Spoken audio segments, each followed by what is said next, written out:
La Cité du Vatican à Rome.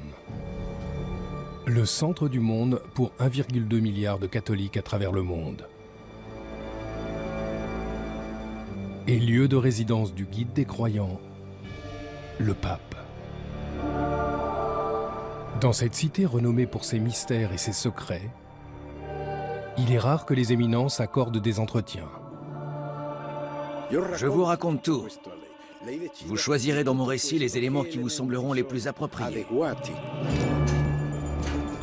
Mais pour la première fois, le Vatican accepte d'ouvrir ses portes à des caméras de télévision alors qu'il se prépare pour l'un des plus grands événements de son histoire. Pour ça, nous devons demander au Saint-Esprit de nous accorder son aide. Dans 48 heures, il comptera 2 saints de plus. Il s'agit là d'un des plus vieux rites ecclésiastiques, une cérémonie religieuse que l'on nomme canonisation. Parmi les invités, des personnes considérées comme des miracles vivants dont l'histoire semble défier toute logique. Le miracle est un fait que la science ne peut expliquer. Le Saint-Père est sur le point de partir. Nous allons vivre depuis les coulisses une journée particulière. À cet instant, le monde chrétien retient son souffle, tout comme nous. Un voyage au cœur des secrets du Vatican.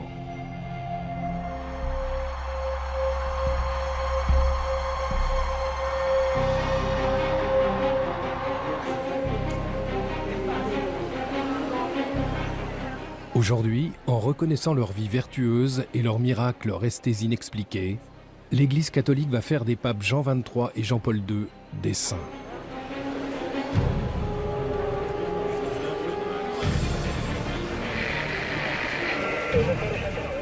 Un million de pèlerins venus du monde entier ont envahi la place Saint-Pierre et les rues adjacentes. Sont également présents des chefs d'État. La vigilance est à son maximum. À travers le monde, plus d'1 milliard de téléspectateurs suivent le déroulement des festivités.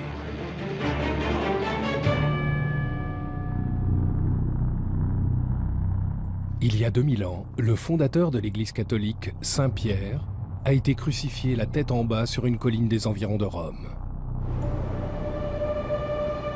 L'Église, bâtie en son honneur, est devenue l'État de la Cité du Vatican, le plus petit pays au monde. Cette minuscule nation, forteresse indépendante, représente un 8e de Central Park à New York. Elle s'autosuffit, possède sa propre force de police, la gendarmerie, ses propres services postaux, sa propre banque. La langue utilisée pour les distributeurs est la langue officielle de l'Église, le latin. Cette minuscule cité compte seulement 842 habitants. Elle enregistre étonnamment le taux de criminalité le plus élevé au monde. Les pickpockets y prospèrent. Malgré sa petite superficie, la Cité du Vatican, capitale religieuse pour 1,2 milliard de catholiques, compte parmi les États les plus influents au monde.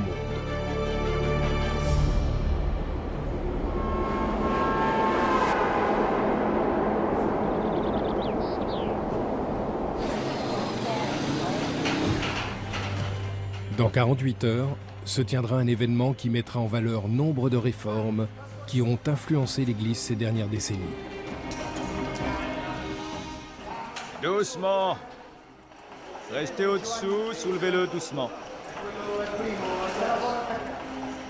Lors d'une cérémonie protocolaire, 2 grands réformateurs, le pape Jean XXIII et le pape Jean-Paul II, qui furent tous deux source de changement dans l'Église catholique, seront déclarés saints.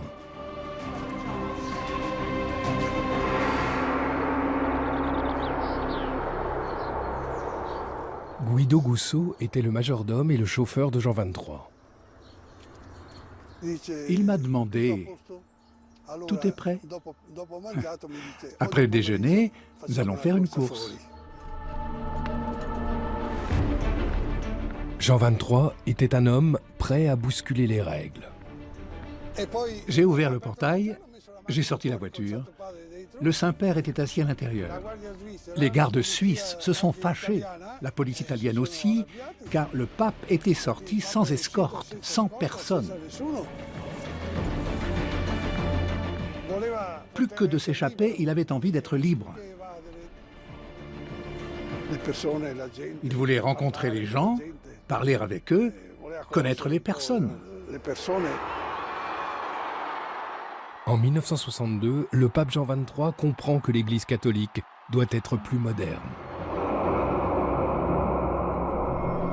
Tout au long des 2000 ans d'histoire de la chrétienté, d'importants conseils œcuméniques se sont tenus à huis clos lors desquels les sages ont débattu des mystères, du sens et de la mission de l'Église.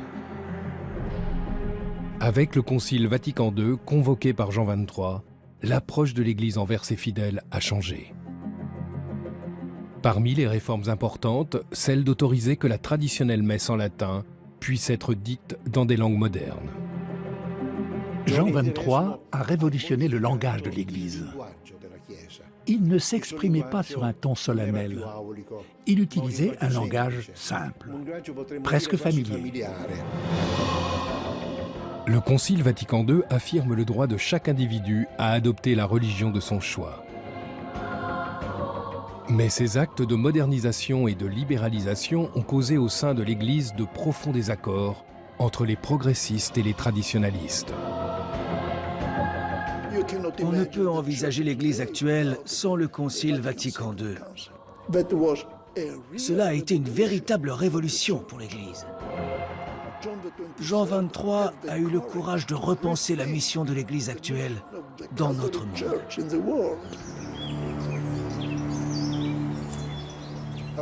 Le pape Jean XXIII était un homme qui avait les pieds sur terre. Il n'avait pas cet air hautain pour me dire « Je suis le pape et tu es mon chauffeur, mon domestique ». Après son élection, tout le monde au Vatican m'a dit « Devant le pape, il faut s'agenouiller, à genoux, à genoux ». Il a supporté cela seulement le premier jour. Ensuite, il m'a pris par la main et il m'a dit « On va faire un pacte, toi et moi. Je veux que tu te mettes à genoux. » Il a ouvert la porte de la petite chapelle, à genoux devant le Saint-Sacrement. Mais à moi, il te suffit de me baiser la main quand tu me croises le matin. Le soir, au moment de me dire bonne nuit, tu me fais à nouveau un baise-main. Mais ne t'agenouille plus devant moi, j'en ai assez de te voir comme ça. Alors je lui ai dit, votre sainteté, ici, on me dit de m'agenouiller devant le pape. Il m'a répondu, mets-toi à genoux à l'église, pas devant le pape. Presque 20 ans plus tard, le pape Jean-Paul II porte cette nouvelle approche progressiste à travers le monde. Il se rend dans 129 pays. C'est le premier pape à être reçu à la Maison-Blanche. C'était sa vie. Prier pour toutes les nations du monde. Une prière géographique. Il connaissait par cœur tous les noms des pays. Il pouvait les énumérer l'un après l'autre. Par ses pensées et par ses actes, il vise à doter l'Église catholique d'une solide base politique et religieuse à travers le monde. Et par là même, il se fait bon nombre d'ennemis.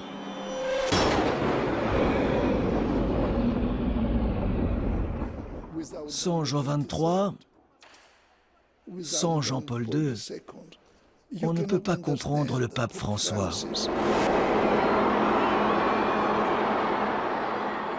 Élu le 13 mars 2013, le pape François poursuit les travaux de ses prédécesseurs. C'est le 266e pape Buonasera. Et le premier originaire d'Amérique latine. Et tout comme Jean XXIII et Jean-Paul II avant lui, il vise à conserver une relation forte entre l'Église catholique et ses fidèles. Aussitôt après son élection, il bouscule les traditions établies. Il refuse de résider dans les opulents appartements pontificaux. Il réorganise la direction de la Banque du Vatican décriée et institue une nouvelle façon de gouverner.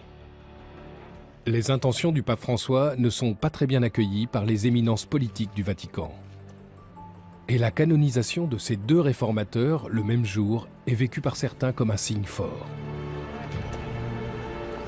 Doucement, doucement, Antonio. Doucement. Un peu plus à droite. Le pape François déclarera saints ces deux papes en reconnaissant leur miracle. Les catholiques croient que le pouvoir divin s'incarne dans une poignée d'élus par le biais de l'accomplissement de miracles.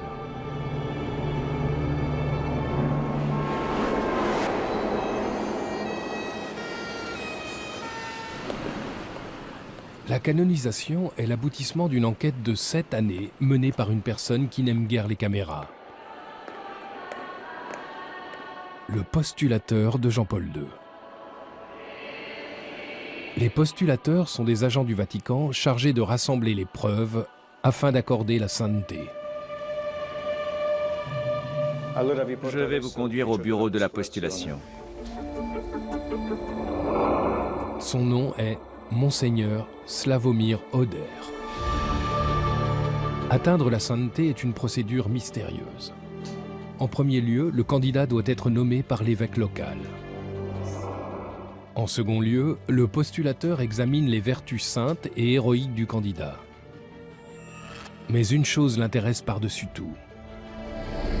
La mission du postulateur est de veiller à l'apparition de ce signe donné par la divine providence qu'on appelle un miracle. Monseigneur Oder a reçu des lettres du monde entier écrites par des gens qui prétendent que Jean-Paul II a répondu miraculeusement à leurs prières. Au milieu de tout ce courrier, il cherche le fait inexplicable qui puisse défier tout raisonnement scientifique. Un miracle est un acte de Dieu, une manifestation de la grâce divine dans la réalité humaine qui défie toutes les lois de la science humaine. Quand l'Église reconnaît ce miracle, cela permet d'entamer le processus de béatification. Parmi des milliers de cas, un se démarque. Quelques mois seulement avant le tournage de ces images, la Française sœur Marie-Simon-Pierre était incapable de marcher. Alitée, atteinte de la maladie de Parkinson, elle implore par la prière l'aide de Jean-Paul II. 2 mois après le décès du pape, elle se lève de son lit et se remet à marcher.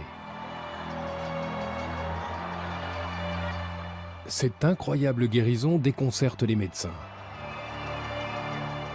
L'Église attribue officiellement ce miracle à Jean-Paul II. Ce qui rend possible sa béatification.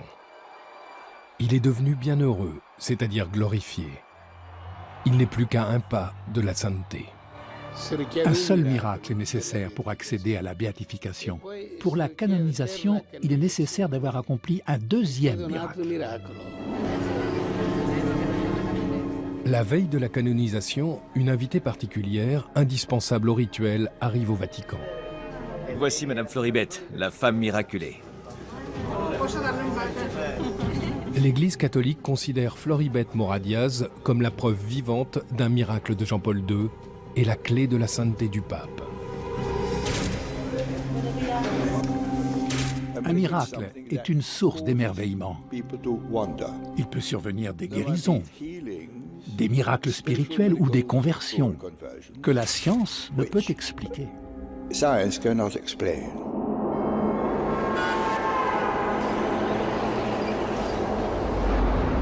Le 8 avril 2011, Floribette est conduite à l'hôpital avec une très forte migraine. Un examen d'IRM indique la présence d'un anévrisme dans la partie droite du cerveau. Elle apprend qu'il ne lui reste plus qu'un mois à vivre. À cette époque, ma fille était au début de sa grossesse. Je me rappelle que Gabriella m'a dit « Maman, tu dois te battre pour guérir. Je veux que tu connaisses mon bébé. » Je ne pouvais pas voir mes enfants souffrir. Ils restaient dans ma chambre. Ils me touchaient, car je n'arrivais pas à comprendre si j'étais endormie ou si j'étais morte. Mourante, Floribette regarde la messe de béatification de Jean-Paul II à la télévision. Je m'adressais toujours à lui. Je lui disais, mon bon Jean-Paul II, toi qui es si proche de Dieu, dis-lui que je ne veux pas mourir. Je veux vivre pour mes enfants. Ils sont ce qu'il y a de plus important pour moi. Mes enfants et ma famille, c'est ma priorité. Puis, Floribert sombre dans un profond sommeil.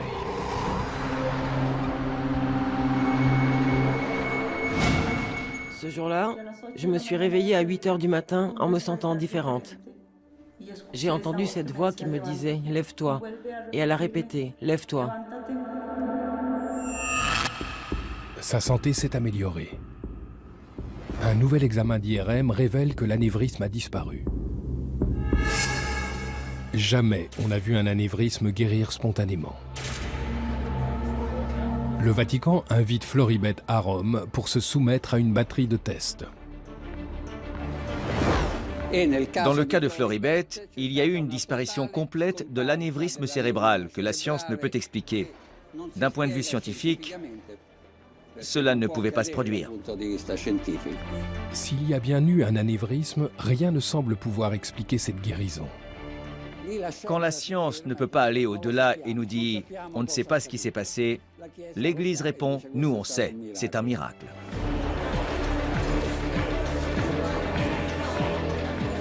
Ce miracle a été décisif pour la canonisation de Jean-Paul II, car c'est ce qu'on appelle un miracle au premier degré, qui induit une transformation organique inexplicable.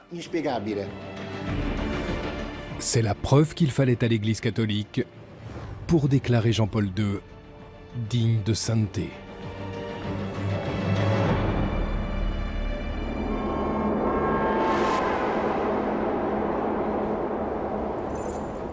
Le père Pavel Bénédict s'apprête à préparer un élément clé de la canonisation dans l'une des pièces les plus importantes du Vatican. C'est ici que sont conservées les reliques des saints. Les reliques des saints sont habituellement des petits fragments d'os. Il s'agit de fragments des corps de saints, des fragments de crâne, d'oreilles, de mains, de dents, qui ont été récoltés durant 2 millénaires. Voici un fragment d'os de Sainte Jeanne Jugan, une sœur qui a consacré sa vie aux pauvres et aux vieillards. Voici un fragment du corps de Saint Jean-Gabriel Père Board, un missionnaire français exécuté par les Chinois en 1840. Il a été torturé, attaché à une croix, puis tué par strangulation. Dans cette pièce sont conservées les reliques de 1400 saints. Nombre de martyrs chrétiens morts dans d'horribles conditions à cause de leur foi. Leurs restes sont aujourd'hui vénérés comme des objets saints.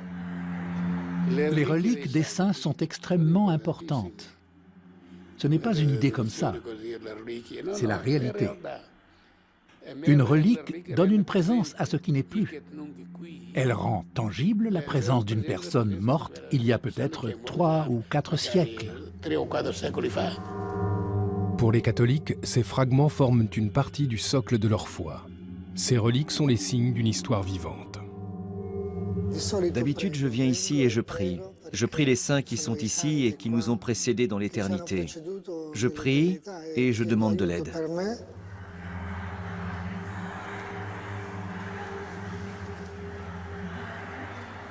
Parmi ce grand nombre de dents et d'ossements se trouve un tube rempli de sang. Voici le sang de Jean-Paul II. La relique n'a jamais été ouverte. Le sang a été prélevé 4 jours avant sa mort. Nous avons ensuite fait fabriquer ce reliquaire. C'est lui qui sera utilisé dimanche lors de la cérémonie de canonisation. Évidemment, la relique du sang de Jean-Paul II est la plus éloquente, car il a littéralement versé son sang. Le 13 mai 1981, le sang de Jean-Paul II coule à l'endroit même où il sera canonisé.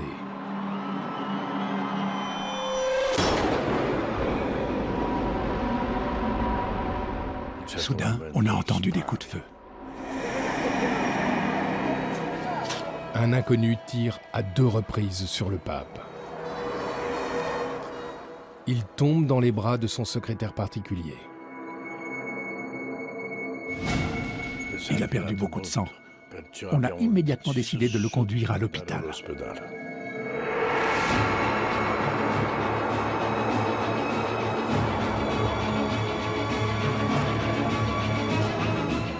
Tandis que les chirurgiens s'activent, il perd pratiquement les 3/4 de son sang. Pope John Paul II remains in surgery in a hospital in Rome. He's been in surgery now almost 3 hours. Les médecins n'entendaient presque plus battre son cœur. Buzzanetti est venu me voir et m'a dit « Donne-lui le sacrement des malades et l'absolution. » À l'hôpital, le pape Jean-Paul II se bat pour survivre. Le tireur, lui, est arrêté.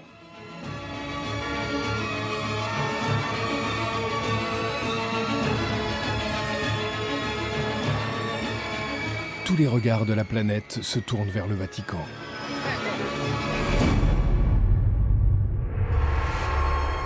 Le lendemain matin, après l'opération, le monde entier attend des nouvelles de Jean-Paul II. The news is that the Pope is having a very good recovery from 5.5 hours of surgery. Alors qu'il se rétablit, alité, le pape commence à relier cette agression à l'une des prophéties les plus mystérieuses de l'Église catholique. Selon la tradition catholique, en 1917, la Vierge Marie apparaît à 3 enfants dans la ville portugaise de Fatima.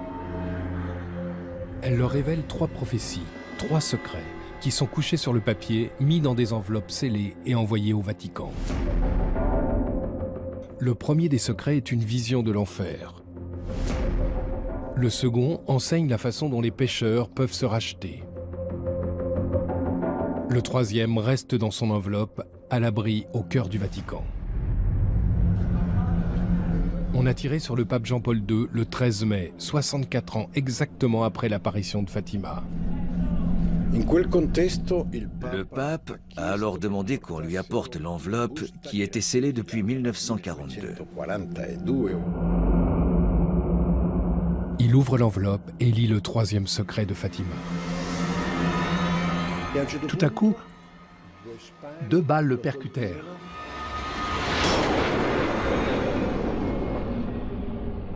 Et on eut l'impression que cet homme, vêtu de blanc, tombait et qu'il était mort. Il est évident que le pape a reconnu son histoire dans cette vision de Fatima.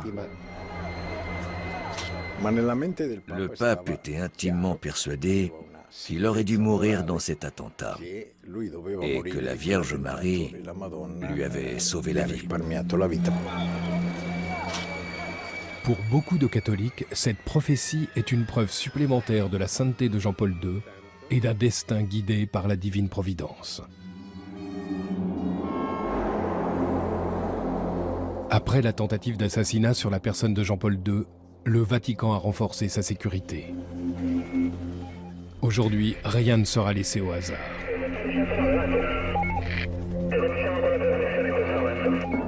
Voici l'homme chargé d'assurer la sécurité du pape et de millions de visiteurs. Bonjour, monsieur. Bonjour. Giuseppe Moschita est sous-préfet de police à Rome. Aujourd'hui, son département est en état d'alerte maximum. Parmi les 5 millions de visiteurs attendus, il pourrait y avoir une personne représentant une menace pour le pape. À quelques heures de la cérémonie, la place Saint-Pierre et les alentours devront être évacués et sécurisés. Il faudrait qu'il termine avant 19h car on ferme la zone à 19h. Donc toute la zone doit être vérifiée à 19h? Oui, 19h. Puis, vous pourrez reprendre la nuit et le matin. Oui, au moins jusqu'à 13h. Donc on continue.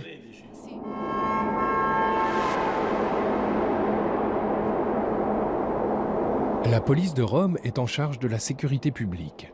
À l'intérieur des murs du Vatican, le pape a sa propre troupe d'élite, la garde suisse. Ils ont juré de sacrifier leur vie pour protéger le Saint-Père. La garde suisse, à l'origine, était composée de mercenaires entraînés pour servir de bouclier humain. Nous sommes dans la caserne de la garde suisse, à l'intérieur de la cité du Vatican. Elle est composée de différents bâtiments. On compte actuellement 110 gardes. Leur uniforme traditionnel est toujours fait sur mesure, à la main. Le travail est compliqué parce que l'uniforme se compose de 154 pièces. Mais ces uniformes sont seulement des tenues d'apparat. La plupart du temps, ils assurent la protection rapprochée du pape en civil. L'armurerie de la garde suisse est remplie d'armes qui sont principalement utilisées lors des cérémonies. À l'instar des gardes du corps du pape, ils sont entraînés au combat rapproché. Nous sommes entraînés à la protection rapprochée, c'est-à-dire contenir et bloquer tout ennemi. En 1527, 147 gardes sont morts pour protéger le pape Clément VII d'envahisseurs qui avaient percé les défenses du Vatican. Aujourd'hui encore, toute menace est prise au sérieux. Nous devons éviter toute attaque contre le Saint-Père. Nous collaborons donc avec les forces du Vatican et la police italienne.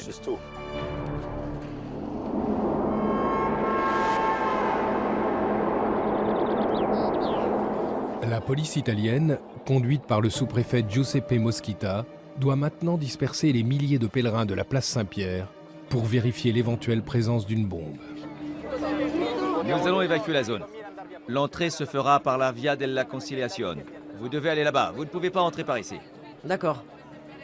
Le seul point d'accès se situe Via della Conciliazione. La foule, qui veut à tout prix être aux premières loges pour la cérémonie du lendemain, bloque le passage. Attends. Bloque-les, on doit libérer le passage. Attends, je te le dis maintenant. À 13h de la cérémonie de canonisation, la police ne peut accuser aucun retard dans cette importante procédure de contrôle. Alors, Leur tourne. Le sous-préfet Moschita doit faire appel à des renforts. qui est le chef d'équipe? Il y a 4 personnes là. Messieurs, laissez passer, il faut avancer. Avancez, s'il vous plaît. Avancez. Avancez. Désolé, vous ne pouvez pas rester ici. Merci. Merci. Tandis que la foule se disperse, les forces spéciales commencent l'inspection, y compris des lieux insoupçonnés. Giovanni Petrocci est chargé de sécuriser les zones les plus dissimulées. Un labyrinthe de tunnels situé sous la place. L'officier ne porte aucune sorte de protection et ignore ce qu'il pourrait rencontrer.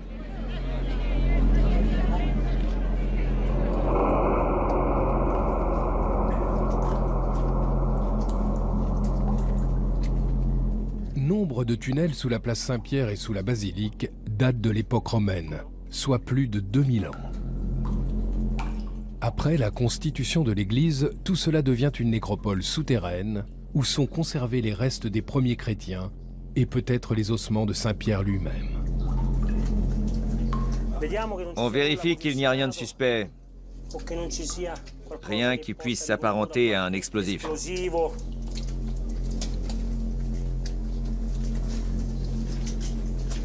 Regarde cette bouteille là-dessous. Il y a des traces d'activité humaine. Il y a quelque chose dedans?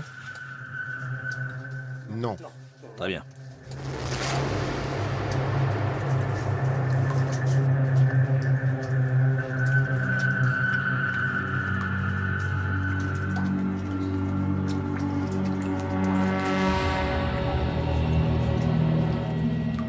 Finalement, les tunnels sont déclarés sécurisés.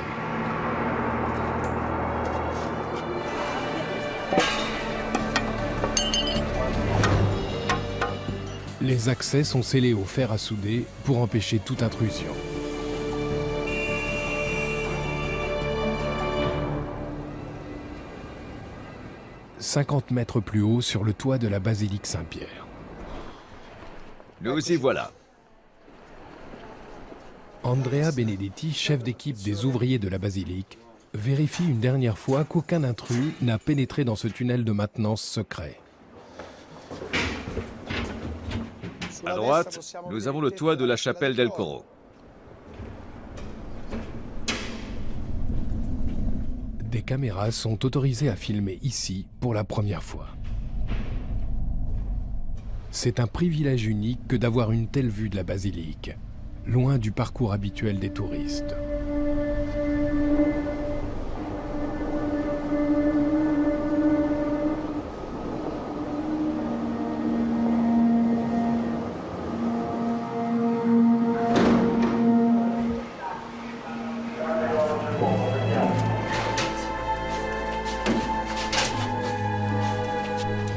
On vit cette préparation de la cérémonie de canonisation de manière très particulière, car presque toutes les personnes qui travaillent au Vatican ont eu l'honneur de connaître Jean-Paul II. C'était en 1995. Je travaillais ici depuis peu, peut-être depuis 6 mois. Et j'étais de service devant la porte de la basilique avec un de mes collègues. Jean-Paul II est entré pour célébrer la première messe de Noël. On a eu l'honneur d'être présentés. Il nous a salués et la première chose qu'il m'a dite quand je suis allé le saluer, il m'a dit « Merci ». Je vous laisse imaginer l'émotion que j'ai ressentie.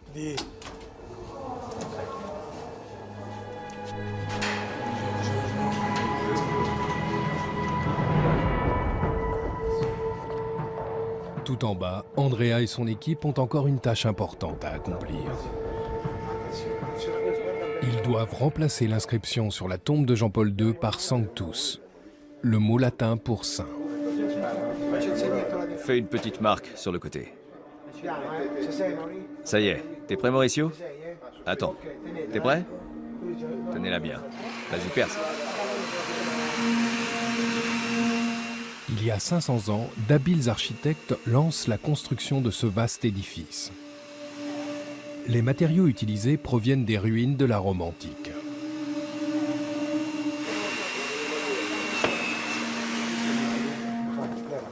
« 120 années seront nécessaires pour ériger la basilique.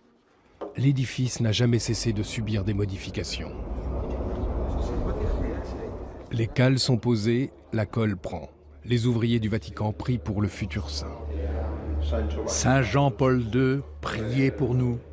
Puisse Dieu Tout-Puissant, par l'intercession de Saint Jean-Paul II, vous bénir et vous protéger au nom du Père, du Fils et du Saint-Esprit.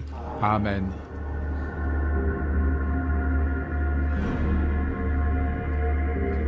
Rien n'a été laissé au hasard. Il ne reste donc plus qu'à prier que, demain, tout se passe comme prévu.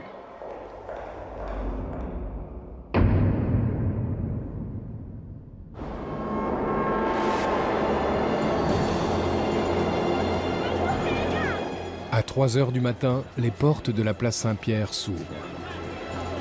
1 million de pèlerins se bousculent afin d'être les mieux placés. Ils sont prêts pour 6 heures d'attente inconfortable.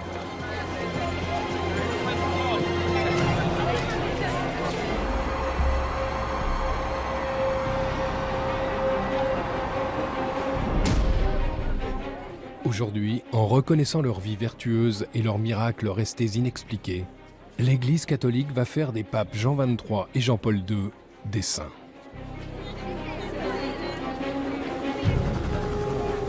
Des hélicoptères de la police se déploient pour surveiller cette immense foule. 1 million de pèlerins ont veillé toute la nuit. La place Saint-Pierre est noire de monde. Avec la présence de chefs d'État, la gendarmerie mène une importante mission de sécurité.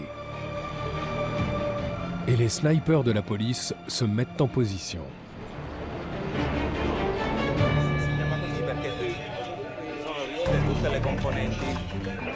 Il y a une très grande affluence. La place est pratiquement remplie depuis les premières lueurs de l'aube.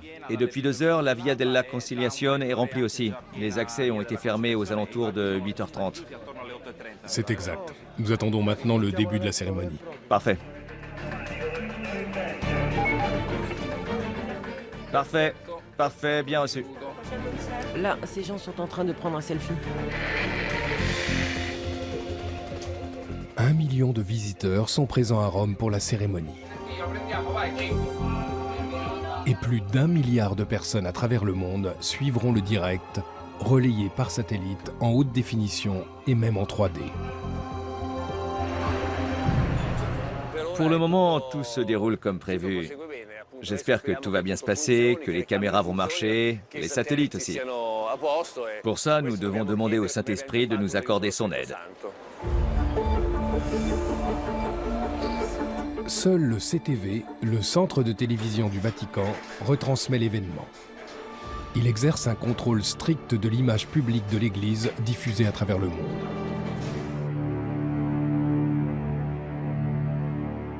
Nous avions la très grande responsabilité de filmer et de retransmettre au monde les images de Jean-Paul II dans sa fragilité et même dans sa maladie.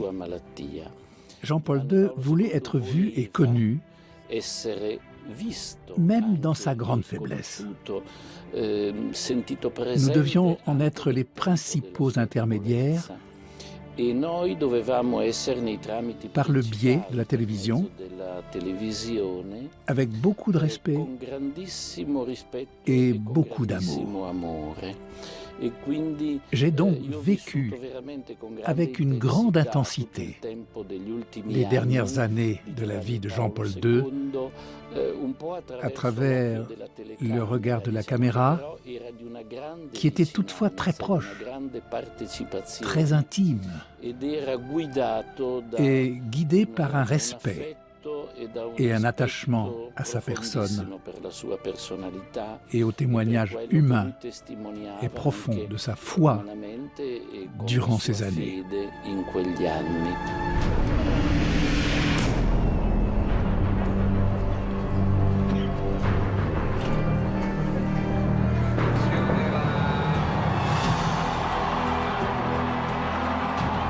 Un millier d'évêques venus du monde entier sont présents, ainsi que 150 cardinaux, les hommes les plus éminents du Vatican, 19 chefs d'État et 24 chefs de gouvernement, de l'Espagne au Honduras, de l'Irlande à l'Ukraine en passant par le Cameroun.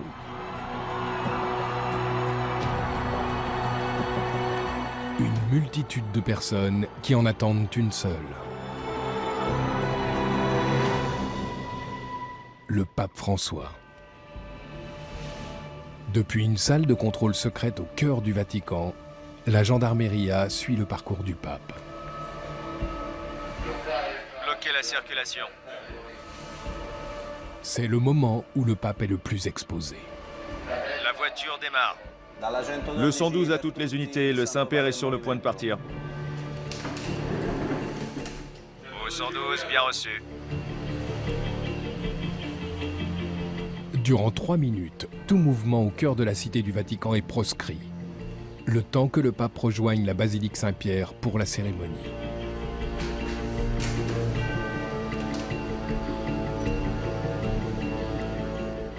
À cet instant, le monde chrétien retient son souffle, tout comme nous. Jean XXIII était conscient que l'Église doit se réformer continuellement. Jean-Paul II a été pape durant 26 ans. Il voulait encourager l'homme, l'aider à défendre ses droits fondamentaux et à poursuivre ses aspirations légitimes, afin que l'homme ne soit pas privé de ses droits fondamentaux, imprescriptibles et naturels.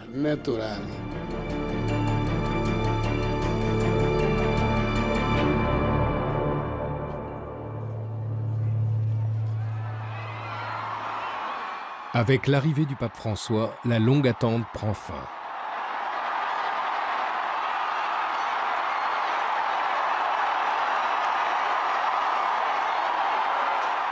Alors que la cérémonie débute, Monseigneur Dario Vigano observe avec nervosité. L'événement touche des millions de téléspectateurs à travers le monde.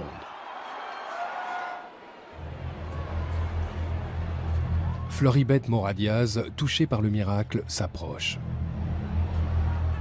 Elle a prié Jean-Paul II pour guérir l'anévrisme au cerveau qui, selon les médecins, allait la tuer. Elle porte une ampoule contenant le sang de Jean-Paul II, sa sainte relique. Elle présente l'ampoule au pape, qui la bénit d'un baiser. Pour les catholiques, cette relique est le symbole de la vie éternelle de Jean-Paul II.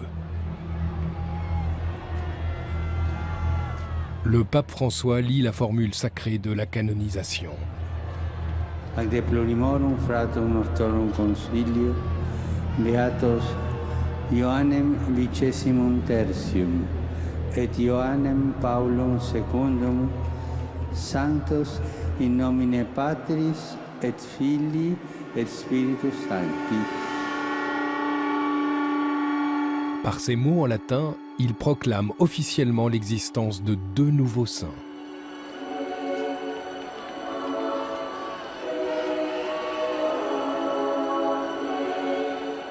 Le sang de Jean-Paul II et un fragment de peau de Jean XXIII seront conservés précieusement au sein du Vatican.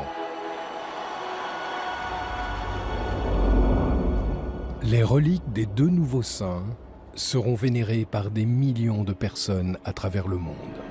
天父，借着圣若望23世的转导，求你终止仇恨和暴力的恶性循环。 Par l'intercession de Saint Jean-Paul II, suscite toujours la passion pour la dignité de l'homme.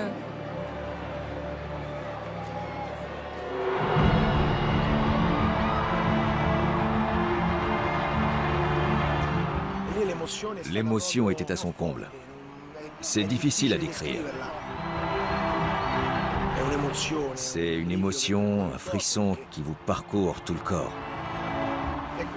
Le voir là aujourd'hui est la plus belle chose qui soit. Cela donne des frissons car on pense que les saints ne vivent pas sur la terre, qu'ils sont différents ou du moins qu'ils ne mènent pas une vie normale. Mais lui, il a vécu une vie normale.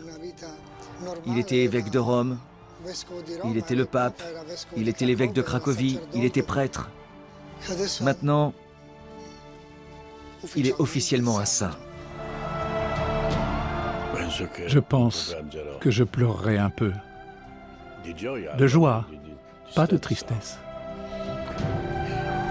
Car c'est une chose incroyable pour moi, cet homme avec lequel j'ai vécu tant d'années. Maintenant, je l'appellerai saint.